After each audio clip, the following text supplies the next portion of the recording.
আজি ফকিৰাগ্ৰাম পৌৰসভাখন সম্পূৰ্ণভাৱে এখন কমিটি গঠন কৰা হ'ল, পৌৰসভা কমিটি গঠন কৰা হ'ল।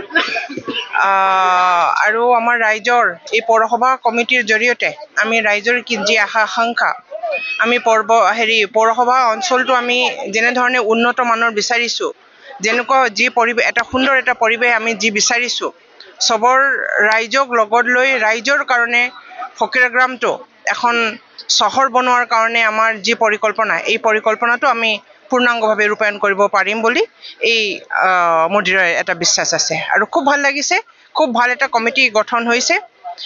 সমাজৰ লগত জড়িত ব্যক্তিজনক আমি পৌৰসভাৰ দায়িত্ব দিব পাৰিছোঁ। খুব ভাল লাগিছে আৰু ভৱিষ্যতে ফকিৰাগ্ৰাম অঞ্চলটো উন্নত মানৰ হ'ব, এইটো মই আপোনালোকক আশ্বাস দিছোঁ। ধন্যবাদ। ইতিমধ্যে প্ৰমোদ বড়ো চৰকাৰৰ দিনত বহুতো নতুন চহৰ ঘোষণা কৰিছিল, টাউন ঘোষণা কৰিছিল, আৰু এইবিলাক আপুনি কিমান দূৰ পঢ়ক? BTCত আমাৰ 16খন পৌৰসভা আছে আৰু এটা নেক্সট প্ৰমোদ বড়োৱেতো একো পৌৰসভা গঠন কৰা নাই। প্ৰমোদ বড়োৱেতো এখন এইটো আমাৰ ইয়াত এতিয়াও অহা নাই, কোনখন কৰিছিলে, নিজৰ ব্যক্তিগত ধৰণৰ যেনহে মোৰ অনুভৱ হৈছে। যিয়েই নহওক, বৰ্তমান এখন পৌৰসভা এটা অঞ্চল হ'বলৈ গৈ আছে। আমাৰ আগৰে প্ৰপ'জাল হয় আৰু এইটো আমি ৰূপায়ণ কৰিম।